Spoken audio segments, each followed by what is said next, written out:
தென்னாடுடைய சிவனே போற்றி, எந்நாட்டவர்க்கும் இறைவா போற்றி. சனி வக்ர பயிற்சி, மிதுன ராசி, மிருகசீரிடம் நட்சத்திரம். இது செவ்வாயோட நட்சத்திரம்.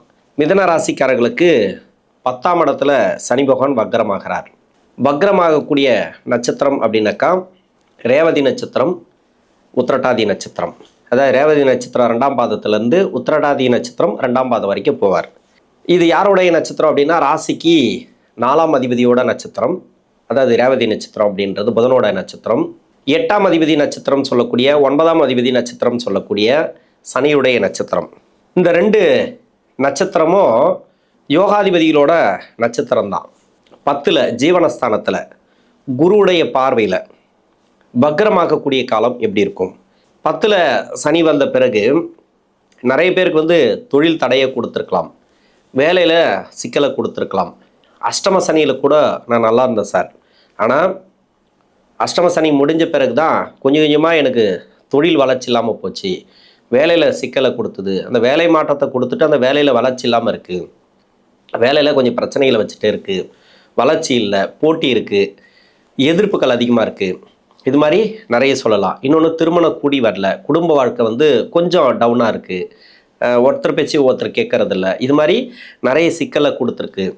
அதுக்கு என்ன காரணம் அப்படின்னாக்கா சனி நகரக்கூடிய இடம். அந்த நட்சத்திராதிபதி பார்த்தீங்கன்னாக்கா பூரட்டாதி நட்சத்திரம் அப்படிங்கிறது குருடைய நட்சத்திரம். ராசிக்கு 7ஆம் அதிபதினு சொல்லக்கூடியவர் 10 நட்சத்திரம். அந்த நட்சத்திராதிபதி உங்களுக்கு ஒன்று வக்கரமாக இருக்கலாம் உங்கள் சுய ஜாதகத்தில், இல்லைன்னா சனி பார்வையில் இருக்கலாம். அதாவது 2024க்கு பிறகு 2025ல் உங்கள் சுய ஜாதகத்தில் சனி பகவான் வக்கரமாக இருந்தாலோ, இல்லை புதன் வக்கரமாக இருக்கலாம், இல்லை சனி நகரக்கூடிய இடத்துல நீசமாக இருக்கலாம், இல்லை நீச வக்கரமாக இருக்கலாம். இது மாதிரி இருந்துச்சுனாக்கா 2025லேருந்தே உங்களுக்கு நிறைய சிக்கலை கொடுத்துட்டே வரும், மனசு ரீதியாக பாதிப்புகளை கொடுத்துட்டே வரும். அது எப்படிலாம் நிவர்த்தி ஆகும், எந்தெந்த தசைக்கெல்லாம் நல்ல ஒரு மாற்றங்களை கொடுக்கும் அப்படிங்கிறத பார்த்தோமானால், இப்போ மிருகசீரிட நட்சத்திரம் அப்படின்னாக்கா செவ்வாயோட நட்சத்திரம். என்னோட கணக்குப்படி நான் 2 வருஷம் தசாபுத்தி இருப்புக்கெல்லாம் எடுத்துக்கிறேன். 2 வருடங்கள் செவ்வாய் தசை நடைமுறைக்கு வந்தால் பிறகு 18 வருடங்கள் ராகுதசை. 2 + 18 20 வயசு வரைக்கும் உங்களுக்கு ராகுதசை வந்துடும். இப்போ 20-22 வயசு வரைக்கும் என்ன தசை நடந்தாலும் சரி, படிக்கிற காலகட்டம் அப்படிங்கிறது ஒன்று இருக்குது இல்லையா? படிக்கிறவங்களுக்கு எப்படி இருக்கும்? 10ஆம் இடத்துல சனி இல்லைன்னு சொல்லலை. ஒரு சில பேருக்கு அந்த இடத்துல தசை நடத்தக்கூடிய கிரகம் இருக்கும். இப்போ ராகுவே இருக்கலாம், ராகுவுக்கு வீடு கொடுத்த கிரகம் இருக்கலாம் உங்கள் சுய ஜாதகத்தில். அப்படி இருந்துச்சுனாக்கா அந்த படிப்புங்கிறது கொஞ்சம் தடையாக இருந்திருக்கும்.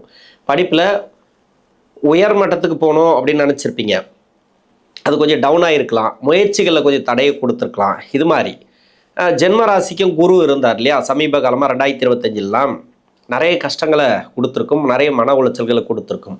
கோச்சார ரீதியாகவே சனி நகரக்கூடிய இடத்துலையும் ஜென்ம ராசியில், இல்லை ஜென்ம ராசியை ஒட்டி 2ஆம் இடம், இல்லைன்னா விரயஸ்தானத்தில் இது மாதிரி சுபகிரகங்கள் இருந்துச்சுனாக்கா அது நல்ல பலன்களை கொடுக்காது. அப்படி கொடுக்கும் பட்சத்தில், அது மாதிரி கஷ்டத்தில் கொடுக்கும் பட்சத்தில் சனி நகரக்கூடிய இடத்துலையும் சனி பார்க்கக்கூடிய இடத்துலையும் இது மாதிரி வக்கர கிரகங்கள் இருக்கும்போது நிறைய ப்ராப்ளத்தை கொடுத்துருக்கலாம். இது படிப்பு ரீதியாக இருக்கிறவங்களுக்கு மட்டும் இல்லை, இல்லாமல் பொதுவாக எல்லா தசைக்கும் வரும். ஆனால் படிக்கிறவங்களுக்கு கொஞ்சம் டிஸ்டர்ப் ஆகிருப்பீங்க, மன உளைச்சலுக்குள்ள ஆளாக இருப்பீங்க. இது மாதிரி நிறைய கஷ்டங்களை கொடுத்துருக்கும். இப்போ சனி வக்கரம் அப்படிங்கிறது என்னென்னா படிப்பு ரீதியாக ஒரு நல்ல ஒரு மாற்றங்களை பார்க்கலாம். அஷ்டமாதிபதி தான் இல்லைன்னு சொல்லலை, 9ஆம் அதிபதி அவரே யோகாதிபதியாக வராரு. 10ஆம் இடத்துல சொந்த நட்சத்திரத்திலே வக்கரமாகக்கூடிய காலத்தில் பெருசாக தடைகளை கொடுக்காது. அதிகப்படியாக முயற்சி போடுங்க. ஏன்னா உங்கள் சுய ஜாதகம் சரியில்லைன்னா தன்னுடைய முயற்சின்னு ஒன்று இருக்கு இல்லையா? அதிகப்படியாக முயற்சியை போடுங்க. ஒரு சில பேருக்கு சுய ஜாதகம் சரியில்லை அப்படின்னாக்கா படிப்புங்கிறது தடை பண்ணி விட்டுரும். படிப்பு விட்டுட்டு வேறு வேலைக்கு போக வைக்கும். குடும்ப வறுமை காரணமாக நிறைய சிக்கலை கொடுக்கும். இது மாதிரி இன்னொன்று கெட்ட பேர், அவ பேர் எல்லாமே அப்பா அம்மாவுக்கு அகென்ஸ்டாக போகிறது, நிறைய சமுதாயத்தில் கெட்ட பேர் எடுக்கிறது, இல்லை ஸ்கூல்லே இப்போ காலேஜில் பார்த்தீங்கன்னாக்கா கெட்ட பேர் எடுக்கிறது, இது மாதிரிலாம் வரும். இது எதுவுமே நீங்கள் முயற்சி பண்ணுங்கள். அதிகப்படியாக உங்களோட வாரிசுகள் சரியில்லை, இது மாதிரியெல்லாம் கெட்ட பழக்க வழக்கங்கள் இருக்கிறாங்க, லவ் சம்மந்தப்பட்டதில் இருக்கிறாங்க அப்படின்னா அவங்களுக்கு சொல்லி புரிய வைங்க. இல்லைன்னா உங்களுக்கு வழிநடத்தி நீங்கள் கொண்டுட்டு போகிறது உங்களோட கையில் தான் இருக்குது. ஏன்னா அவங்களுக்கு புரியக்கூடிய வயசு கிடையாது. சுய ஜாதகம் சரியில்லை, டைம் சரியில்லைனாக்கா நிறைய கெட்ட பேர் எடுக்கிறது, இது மாதிரி படிப்பை விட்டுட்டு வேற ஒரு தவறான பாதைக்கு போகிறது, இதெல்லாம் நடக்கும். இது எல்லாத்திலையும் நம்ம தான் கொஞ்சம் பார்த்து கொண்டுட்டு போனோம் அவங்கள. என்னதான் இருந்தாலும் எதிர்வரக்கூடிய தசைகள் சரியில்லை அப்படின்ற பட்சத்தில் இங்கே கொஞ்சம் சிக்கலை கொடுக்கும். எதிர்காலத்தில் நல்ல ஒரு தசை இருந்ததுனாக்கா இப்போ படிப்பு அது இதுன்னு நல்ல ஒரு வளர்ச்சி கொடுக்கும். எவ்வளோதான் இருந்தாலும் சரி முயற்சிகளை பண்ணி வெற்றி வாய்ப்புகளை பார்ப்பீங்க. அதில் வந்து நல்ல ஒரு ஏற்றங்கள் இந்த சனி வக்கர காலத்தில். 20 வயசுக்கு மேலே 36 வயசு வரைக்கும் குரு தசை. இந்த ராசிக்கு 7ஆம் அதிபதினு சொல்லக்கூடியவர், 10ஆம் அதிபதினு சொல்லக்கூடியவர். ஒரு சிலருக்கு வந்து பரிவர்த்தனை ஆயிருக்கும். குருவும் புதனும் பரிவர்த்தனை, வேற ஏதாவது கிரகங்கள் பரிவர்த்தனை ஆயிருக்கலாம். சனி பரிவர்த்தனை ஆயிருந்தால் உங்களுக்கு நல்லது அப்படின்னு எடுத்துக்கலாம். இன்னொன்று பார்த்தீங்கன்னாக்கா சனி பரிவர்த்தனை ஆயிருந்தால் உங்களுக்கு சிறப்பு அப்படின்னு எடுத்துக்கலாம். இப்போ குருவும் புதனும் பரிவர்த்தனை ஆயிருக்காங்கன்னு வச்சிங்களேன். ஏன்னா 7ஆம் அதிபதினு சொல்லக்கூடியவர் இந்த ராசிக்கு 10ஆம் அதிபதினு சொல்லக்கூடியவர் தசை குரு தசை நடக்குது. அவர் 7ஆம் இடத்துக்கே போய் ஆட்சி பண்ணுவார். இப்போ திருமண தடைகளை அதிகமாக கொடுப்பார். அதாவது திருமணம் சார்ந்து நிறைய தடைகளை கொடுப்பார். குடும்ப வாழ்க்கையில் நிறைய பிரச்சனைகளை கொடுப்பார். அது வந்து சுய ஜாதகத்தில். ஆனால் இந்த சனி பார்க்கக்கூடிய இடத்துல இந்த புதன் இருந்தாலோ அப்படி இல்லைனாக்கா இந்த குரு இருந்தால், தசை நடத்தக்கூடிய குரு இருந்தால், இல்லை வக்ரமாகி இருக்கக்கூடிய குரு இருந்தால் நிறைய சிக்கலை கொடுத்துருக்கலாம். சமீப காலமாக ஒரு சில பேருக்கு வந்து நல்ல ஒரு வேலை வாய்ப்பு அமையாமல் இருக்கலாம். இப்போ அந்த வேலை வாய்ப்பு அமையும். வெளிநாடு சம்மந்தப்பட்ட வேலை அமையிறது, வெளிநாடு சம்மந்தப்பட்ட கம்பெனியில் இப்போ வந்து நீங்கள் முயற்சி பண்ணிங்கன்னா போகலாம். இங்கே இருக்கக்கூடிய நபர் கூட வெளிநாடு சம்மந்தப்பட்ட கம்பெனி, அது மாதிரி ஐடி துறை, அது மாதிரி நிறைய வெளிநாடு சம்மந்தப்பட்ட கம்பெனியில் ஒர்க் பண்ணக்கூடிய வாய்ப்புகள் அதிகமாக இருக்குது. உயர் பதவிகளாக எதிர்பார்க்கலாம் அந்த குரு தசையில் இருக்கிறவங்க. இது வந்து வேலையில் இருந்தீங்கன்னா சிறப்பு. வேலையில் இருந்தால் அவ்வளோ நல்லா இருக்கும். அதாவது எம்ப்ளாயர் இருந்தால் மட்டுமே. இருந்தாலும் ஒரு வேலையை கொடுத்துட்டு இந்த குரு தசை அப்படிங்கிறது நல்ல ஒரு வளர்ச்சிகளை கொடுக்காது. நீங்கள் வந்து எந்த அளவுக்கு முயற்சி பண்ணுமோ அந்த அளவுக்கு முயற்சி பண்ணுங்கள். ரொம்ப ஸ்ட்ரகிளாக போயிட்டுருக்கு, இப்போ வேலை மாற்றம் எதிர்பார்த்துட்டு இருக்குன்னா இப்போ வேலை மாற்றிக்கலாம். வேலை மாறுதல் கண்டிப்பாக உண்டு. சனி பார்க்கக்கூடிய இடம் அப்படின்னாக்கா ரிஷபராசி, கன்னிராசி, தனுசு ராசி. சனி நகரக்கூடிய இடம் மீனராசி. இந்த 4 இடங்களில் வக்ர கிரகம் புதனோ இல்லைனா சனியோ உங்கள் சுய ஜாதகத்தில் இப்போ தசா நடத்தக்கூடிய கிரகம் இந்த குரு இது இருந்தால், இது வக்ரமாக இருந்தால் மட்டும்தான் உங்களுக்கு சிக்கலை கொடுக்கும். இது இல்லை, இந்த 4 இடத்துல இந்த குரு சம்மந்தப்படலை அப்படின்னாக்கா நீங்கள் சொல்லவே தேவையில்ல, நல்லாவே இருக்கும். அதாவது தசை எப்படி இருக்கோ அது மாதிரி இருக்கும். தசை கஷ்டத்தை கொடுத்துருந்தா கூட இப்போ இந்த சனி வக்ர காலத்தில் பெரிய சிக்கலை கொடுக்காது. வேலையில் இப்போ உயர் பதவி எதிர்பார்க்குறீங்க அப்படின்னாக்கா தாராளமாக கிடைக்கும். ப்ரொமோஷன்லாம் எதிர்பார்க்குறீங்கன்னா தாராளமாக கிடைக்கும். இன்க்ரிமெண்ட் கிடைக்கும். கவர்மெண்ட் ஜாபுக்காக முயற்சி பண்ணவங்களுக்கும் நல்ல ஒரு வாய்ப்புகள் உண்டு. வெளிநாடு சம்மந்தப்பட்ட வேலை தேடக்கூடிய நபர்களுக்கும் நல்ல ஒரு வாய்ப்புகள் உண்டு. திருமணத்துக்காக முயற்சி பண்ணிக்கலாம். திருமண தடைகள் இல்லை இப்போதைக்கு, உங்களுக்கு நல்லாவே இருக்குது. உங்கள் சுய ஜாதகம் தான் சொல்லணும். திருமணங்கிறது சக்ஸஸ் ஆகும். திருமணத்தில் வந்து நல்ல ஒரு வெற்றி வாய்ப்புகள் உண்டு. திருமணமாய் பற்றி கணவன் மனைவிக்குள்ள கருத்து வேறுபாடு இதெல்லாம் மாறக்கூடிய வாய்ப்பு இருக்குது. தாராளமாக மாறும், நல்லாவே இருக்கும். என்னை பொறுத்த வரைக்கும் தொழில் செய்யக்கூடிய நபர்கள் மட்டும் கொஞ்சம் உஷாராக பண்ணுங்கள். ஏன் தொழில் செய்யக்கூடிய நபர்களுக்கு சொல்கிறேன்னாக்கா இந்த குரு தசை அப்படிங்கிறது 7 குடையவன். அதாவது புதனுடைய வீட்டுக்கு குரு நன்மை செய்யாது, குருடைய வீட்டுக்கு புதன் நன்மை செய்யாது. எப்படியாவது கெடுக்கலாம் தான் பார்க்கும். நீங்கள் கரெக்டாக பண்ணீங்கன்னாக்கா அது கெடுக்கிறதுக்கான வாய்ப்பே இல்லை. ஏன்னா நான் எம்ப்ளாய்க்கு அப்படி சொல்லவே இல்லை. எம்ப்ளாய்க்கு நல்லா இருக்கும். தொழிலுங்கிறது என்னென்னா நீங்கள் எங்கெங்கெல்லாம் கான்டாக்ட் வச்சுக்கிறீங்களோ, யாரெல்லாம் உங்க கூட வந்து தொழில் ரீதியாக பரிவர்த்தனை பண்ணுறாங்களோ அவங்களுக்கு அவயோக தசையாக இருக்கும். எப்போ என்ன நடக்குன்னே சொல்ல முடியாது. நல்லபடியாக போயிட்டுருக்கு தொழில் அப்படின்னாக்கா ஓகே, நல்லபடியாக போகும், பயப்பட தேவையில்ல. கொஞ்சம் கஷ்டத்தை கொடுக்குதுன்னா ரொம்ப உஷாராக இருங்க. எது வந்தாலும் சரி, முதலீடெல்லாம் வந்து அதிகமாக வெளியே நபரை நம்பி போடாதீங்க. தெரிஞ்ச நபரை நம்பி பண்ணுங்கள். அது கூட கொஞ்சம் உஷாராக பண்ணுங்கள். ஷேர் மார்க்கெட்டில் போடுறது அது வேண்டாம். வட்டி கூடுறது இது மாதிரி ஃபைனான்ஸ் விடுறவங்கலாம் கொஞ்சம் உஷாராக பார்த்து பண்ணுறது நல்லது. அடுத்து வந்து சனி தசை 36 வயசுலேருந்து 55 வயசு வரைக்கும் மிருகசீரிட நட்சத்திரக்காரர்களுக்கு சனி தசை வரும். உங்கள் சுய ஜாதகத்தில் இது 8ஆம் அதிபதி, 9 குடைய கிரகம். ஒரு சில பேருக்கு வந்து தசா ரீதியாக உங்களுக்கு நல்லாவே போயிட்டுருக்கலாம். அதாவது 36 வயசுலேருந்து 55க்குள்ளே வருதுனாக்கா நல்லபடியாக போயிட்டுருக்கோம், இல்லைன்னு சொல்லலை.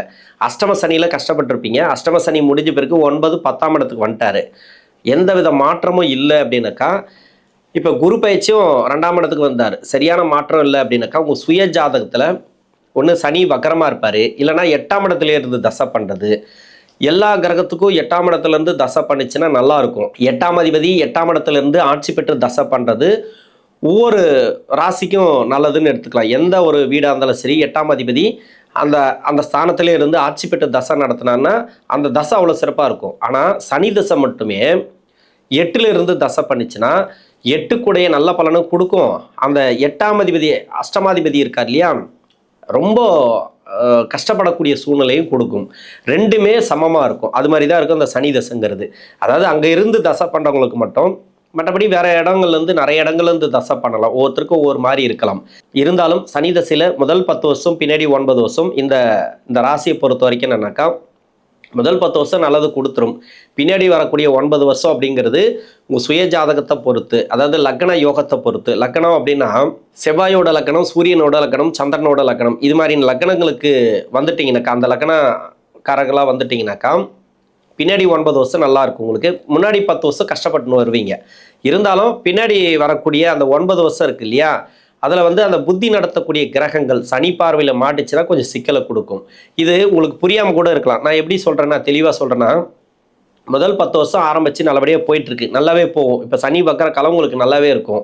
என்ன ஒன்று, இந்த சனி பார்வையில் புதன் ஒரு சில பேருக்கு வக்கரமாக இருக்கலாம், இல்லை புதனே இருக்கலாம், இல்லை சனியே இருக்கலாம் உங்கள் சுய ஜாதகத்தில். இது மாதிரியான இடங்களில் இருந்து இப்போ சுய ஜாதகத்தில் சனி தசை பண்ணுறேன்னு வச்சுக்கலாம். அதாவது வக்கரமாக இருந்தால் நிறைய கஷ்டப்பட்டுன்னு வருவீங்க ஆல்ரெடி உங்கள் சுய ஜாதகத்தில். இப்போ வக்கரமாக இல்லை, ஆனால் சனி பார்க்கக்கூடிய இடத்துல, இப்போ மீனராசிலேருந்து 3ஆம் பார்வைனாக்கா ரிஷபத்தில் இருக்கிறாரு, இன்னொன்று கன்னியில் இருப்பார், அப்படி இல்லைனாக்கா பார்த்தீங்கன்னாக்கா தனுசில் இருப்பார், இல்லை மீனத்திலே இருப்பார். இது மாதிரியான இடங்களில் இந்த சனி பகவான் வக்கரமாகாமல் இருந்தால் இப்போ கொஞ்சம் வேலை மாற்றத்தை கொடுக்கும். வேலையில் ஒரு சிக்கல் சமீப காலமாக போயிட்டுருக்கும். அந்த வேலை இப்போ போயிட்டு இன்னொரு வேலை கிடைக்கலாம், இல்லை வேலையில் கொஞ்சம் நெருக்கடிகள் அதிகமாக கொடுக்கலாம். இப்போ சமீப காலத்தை விட இன்னும் அந்த வேலை நெருக்கடி அதிகமாக கொடுக்கலாம். இப்போ அந்த இடத்துல அந்த 4 இடத்துலையும் சனி இல்லைன்னாக்கா நீங்கள் பயப்படவே தேவையில்லை, நல்லபடியாக போகும். அதை பற்றி பயப்படவே தேவையில்லை. உங்களுக்கு வேலை நல்லாயிருக்கும், தொழில் நல்லாயிருக்கும். தொழில் செய்யக்கூடிய நபர்களுக்கு நான் தனியாக சொல்கிறேன். ஆனால் வேலைங்கிறது பரவாயில்ல, ஸ்ட்ராங்காக போகும். ஒரு சில பேருக்கு ப்ரொமோஷன் கிடைக்கலாம், இடமாற்றங்கள் கிடைக்கலாம், வெளிநாடு சம்மந்தப்பட்ட வேலை வாய்ப்புகள், வெளிநாட்டிலேருந்து இன்னொரு நாட்டுக்கு மாறுறது, அப்படி இல்லைனாக்கா ஒரு இடமாற்றங்கள், அது மாதிரி எதிர்பார்த்த ஒரு நன்மைகள் இந்த சனி தசையிலே கிடைக்கும். அதே தொழில் செய்யக்கூடிய நபர்கள் கொஞ்சம் பார்த்து கவனமாக பண்ணுறது நல்லது. சனி தசை என்னை பொறுத்த வரைக்கும் முதல் 10 வருஷம் அப்படிங்கிறது சிறப்பாக போயிட்டு இருக்குன்னா நல்லபடியாகவே போகும், கவலையப்பட தேவையில்ல. 7.5 சனி கிடையாது, அஷ்டம சனி கிடையாது. அதே பின்னாடி இருக்கக்கூடிய 9 வருஷத்தில் இருக்கிறீங்கனாக்கா அந்த புத்தி நடத்தக்கூடிய கிரகங்கள் இருக்கு இல்லையா, இது மிதுன ராசிக்கு நன்மை செய்யாத புத்திகள். அதாவது சூரிய புத்தி, சந்திர புத்தி, செவ்வாய் புத்தி, ராகு புத்தி, குரு புத்தி வரைக்கும் ஒரு அமைப்பில் வந்துடுவாங்க. இது நன்மை அதிகமாக செய்யாது. அப்போது நீங்கள் உசாராக தொழில் பண்ணுறது நல்லது. எம்ப்ளாயாக இருக்கிறீங்கனாக்கா அந்த வேலையிலலாம் கொஞ்சம் கவனமாக பார்த்துங்க. வேலை மாறுதல் எதிர்பார்த்தா கூட உங்கள் சுய ஜாதகத்தை செக் பண்ணுறது நல்லது. இல்லைனா உங்களுக்கு சூழ்நிலை புரியும், சரி பரவாயில்ல நல்லபடியாக போயிட்டுருக்கு, ஒரு வேலை சிக்கல் வரும்போது இன்னொரு வேலையை பார்த்துக்கிறது நல்லது அப்படின்ட்டு நீங்கள் அந்த வேலையை மாற்றிக்கிறது நல்லது. அது மாதிரி எண்ணங்கள்லாம் இப்போ கொடுக்கும். நான் சொன்ன மாதிரி இந்த சனி பார்க்கக்கூடிய இடம், சனி நகரக்கூடிய இடம், உங்கள் சுய ஜாதகத்தில் அந்த சனி இருந்தால் மட்டும்தான் இப்போ சிக்கலை கொடுக்கும். மற்றபடி பார்த்தீங்கன்னாக்கா சனி இல்லை, புதன் இல்லை அப்படின்னாக்கா உங்களுக்கு பயமே கிடையாது. தாராளமாக உங்களுக்கு நல்லாவே இருக்கும். பொருளாதாரம் நல்லாயிருக்கும், வேலை வாய்ப்பு நல்லாயிருக்கும், இன்னொன்று குடும்ப வாழ்க்கை நல்லாயிருக்கும். ஒரு சில பேருக்கு குடும்ப வாழ்க்கையில் சிக்கல் இருக்குதுன்னு வச்சுக்கலாம், இப்போ தீரக்கூடிய வாய்ப்பு இருக்குது. குடும்ப வாழ்க்கையில் நெருக்கடி, கணவன் மனைக்குள்ள ஒற்றுமை இல்லாமல் இருக்கிறதெல்லாம் பார்த்தீங்கன்னாக்கா இப்போ ஓரளவுக்கு அப்படியே கிளியர் ஆகும் எல்லாமே. சுப விசேஷம் நடக்கிறது, வீடு கட்டுறது, இது மாதிரி சுப விசேஷங்கள்லாம் நிறைய கொடுக்கும் இந்த சனி தசையில். பயப்படவே தேவையில்லை. தொழிலில் இருக்கிறவங்க மட்டும் கொஞ்சம் பார்த்து பண்ணணும் பின்னாடி இருக்கக்கூடிய 9 வருஷத்தில். இல்லை சார் தொழிலே சரியில்லை, எனக்கு பின்னாடி அந்த 9 வருஷம் சூரிய புத்தியிலேருந்து எனக்கு சரியில்லை அப்படின்னு சொன்னீங்கன்னாக்கா அந்த சனி தசை முடிகிற வரைக்கும் கொஞ்சம் வெயிட் பண்ணி தான் ஆகணும். பின்னாடி இருக்கக்கூடிய 9 வருடங்கள், அதாவது எத்தனை வருஷத்தில் இருக்கிறீங்களா, முடிகிற பகுதியில் இருக்கலாம், இன்னும் 4 வருஷம் பேலன்ஸ் இருக்கலாம், எதுவாக இருந்தாலும் சரி அந்த சனி தசைங்கிறது முடியணும். ஏன்னா எப்படி பார்த்தாலும் அப்படி தான் இருக்கும். டோட்டலாகவே அந்த 9 வருஷம் அப்படிங்கிறது ஒரு லாக்காக இருக்கும். ஒரு இதுக்குள்ளே கட்டத்துக்குள்ளே லாக் ஆகிருக்கு. எல்லா கிரகமும் நன்மை செய்யாத அமைப்பில் தான் இருக்கணும். அப்போ தொழில் ரீதியாக கொஞ்சம் பார்த்து உஷாராக பண்ணணும், வேலை ரீதியாகவும் கொஞ்சம் பார்த்து உஷாராக இருக்கிறது நல்லது. குடும்ப வாழ்க்கைக்குள்ளே கொஞ்சம் அனுசரித்து போகிறது நல்லது. சுப விசேஷங்கள்லாம் உங்களுக்கு நல்லபடியாக கூடி வந்துடும். மற்றபடி பார்த்தீங்கன்னாக்கா இதர நீங்கள் நினைக்கிறது எல்லாமே உங்களுக்கு குடும்ப வாழ்க்கைக்குள்ளே என்னென்னலாம் நீங்கள் முன்னேற்றங்கள் நினைக்கிறீங்களோ அதெல்லாம் நல்ல ஒரு மாற்றங்கள் இந்த காலகட்டங்களில் உண்டு. அடுத்து புதன் தசை. புதன் 55 வயசுலேருந்து 72 வயசு வரைக்கும் புதன் இந்த ராசிக்கு 4ஆம் அதிபதி தசை. மெயினாக பார்த்தீங்கன்னாக்கா 4ஆம் அதிபதி தசை நல்ல ஒரு இடமாற்றங்கள், வேலையில் உயர் பதவி, வேலையில் நல்ல ஒரு மாற்றங்கள், நீங்கள் வேலை சேஞ்சஸ் பண்ணுறது எல்லாமே நீங்கள் முயற்சி பண்ணிங்கன்னா இப்போ சக்ஸஸ் ஆகும். வேலையில் யாராருக்கெல்லாம் சிக்கல் இருக்குது அந்த சிக்கல் இப்போ மாறக்கூடிய தன்மை உண்டு. 55 வயசுக்கு மேலே 72 வயசு வரைக்கும் வருது அப்படின்னாக்கா இப்போ எப்படி இந்த வயசு காலகட்டத்தில் வேலை கிடைக்கும், வேலை போச்சுன்னா வேலை பிரச்சனை வருமே அப்படின்னு நினைக்காதீங்க. வேலை வந்து அதுக்கு இதுக்கு சம்மந்தம் கிடையாது. உங்கள் சுய ஜாதகத்தில் ஒரு நல்ல டைம் இருந்துச்சுனாக்கா வேலை நல்லாவே இருக்கும். பொருளாதாரம் கொடுக்கணும் அப்படின்னாக்கா ஒன்று வேலையை வச்சு கொடுக்கும், இல்லைனா தொழிலை வச்சு கொடுக்கும். இது மாதிரி தான் கொடுக்கும். இல்லைனா வீட்டில் இருக்கிறவங்களுக்கு ஒரு வேலை கிடைக்கும், சுப விசேஷம் நடக்கிறது, இது மாதிரி நல்ல ஒரு நல்ல ஒரு சூழ்நிலைகள் வரும் இந்த காலகட்டங்களில். இது புதன் தசையில். புதன் வந்து ராசிக்கு 4 ராசியாதிபதினு சொல்லக்கூடியவர். இப்போதுக்கு இந்த புதன் தசையில் இருக்கிறவங்களுக்கு நிறைய பேருக்கு வேலை பிரச்சனையாக தான் இருக்கும், இல்லைனா தொழில் பிரச்சனையாக இருக்கும். மற்றபடி பார்த்தீங்கன்னாக்கா இடம் சம்மந்தமான பிரச்சனைகளும் உண்டு. வீடு கட்டி இருப்பீங்க, அது வந்து குறையா நிற்கிறதோ, இல்லை வந்து வீடு கட்டணும் முயற்சி பண்ணியிருப்பீங்க, அது நடக்காமல் இருக்கிறது, இதெல்லாம் இப்போ நடக்கலாம். குரு 2ஆம் இடத்துல இருக்குது. எப்படியும் இப்போ வந்து குரு பார்வை சனிக்கு இருக்கா, வக்கரமாகக்கூடிய கிரகம் அந்த வீட்டை பார்க்குது, 4ஆம் இடத்தை பார்க்குது. இடம் சம்மந்தமான பிரச்சனைகள் தீரும். எதிர்பார்த்த இடம் கிடைக்கும். அதாவது வண்டி வாகன சேர்க்கை, இடம் வாங்குறது, இது மாதிரி இடம் விற்கிறது, எதெல்லாம் எதிர்பார்த்தீங்களா பூமி லாபம் உண்டு, பூமி சம்பந்தமான முன்னேற்றங்கள் உண்டு, குடும்ப சம்பந்தமான முன்னேற்றங்கள் உண்டு, சுப விசேஷங்கள் வீட்டில் அதிகமாக நடக்கும். இந்த புதன் தசையில் இருக்கிறவங்களுக்கு பூர்வீக சொத்தில் இருக்கக்கூடிய பிரச்சனைகள் சால்வ் ஆகிறதுக்கான வாய்ப்புகள் அதிகமாக இருக்குது. ஒரு சில பேருக்கு வந்து சொந்த பந்தங்களை கொஞ்சம் நெருக்கடி கொடுக்கும், அதை பார்த்துக்கணும். வார்த்தைகள் ரொம்ப கவனம் தேவை. 72 வயசுக்கு மேலே 80 வயசு வரைக்கும் கேது தசை. கேது இந்த பின்னாடி வரக்கூடிய கேது கொஞ்சம் உஷாராக இருங்க. எதுவாக இருந்தாலும் சரி மனப்பதட்டத்தை கொடுக்கும், மன அழுத்தத்தை கொடுக்கும். ஏன்னா சனி வக்கரமாகும் போது சனி பார்க்கக்கூடிய இடத்துல கேது இருந்தான்னு வச்சிங்களேன், கொஞ்சம் சிக்கல் உண்டு. ஒரு சில பேருக்கு வந்து மன அழுத்தம் அது மாதிரி கொடுக்கறது. இன்னொன்று வந்து ஆன்மீகம் சார்ந்து முன்னேற்றங்களை கொடுக்கும். நீங்கள் கோயில் கோலத்துக்கெல்லாம் போகிற மாதிரி ஒரு பிளானிங் எல்லாம் இருக்குது இல்லையா, அதெல்லாம் இப்போ சக்ஸஸ் ஆகும். நிறைய பக்தி எல்லாம் அதிகமாக வரும் இந்த டைமில். அது மட்டும் இல்லாமல் உடல்நல தொந்தரவுகள் யாருக்கெல்லாம் இருக்குதோ, மருத்துவ செலவுகள் யாருக்கெல்லாம் இருக்குதோ அதெல்லாம் இப்போ சரிப்பட்டு வரும். கரெக்டாக சரியாயிடும், எல்லாமே வந்து கிளியர் ஆகிடும். மருத்துவ செலவுகள் கம்மியாகும். உடல்நலத்தை பார்த்துக்கிறது நல்லது. இந்த கேது தசையில் இருக்கிறவங்களுக்கு மன அழுத்தத்துலேருந்து கொஞ்சம் வெளியே வருவீங்க, மனசார்ந்த பிரச்சனையிலேருந்து வெளியே வருவீங்க. நிறைய பேர் வந்து கொஞ்சம் நெருக்கடிகளை கொடுத்துட்ருக்கலாம், வீட்டில் யாரோ சொந்த பந்தங்கள்லாம். எல்லாமே வந்து சுமூகமான ஒரு சூழ்நிலைக்கு வரதுக்கான வாய்ப்புகள் அதிகமாக இருக்குது. இந்த மிதுன ராசியில் இருக்கக்கூடிய மிருகசீரிட நட்சத்திரக்காரர்களுக்கு தசாபுத்தி ரீதியாக நல்ல ஒரு மாற்றங்களை இந்த காலகட்டங்களில் பார்க்கலாம். நன்றி.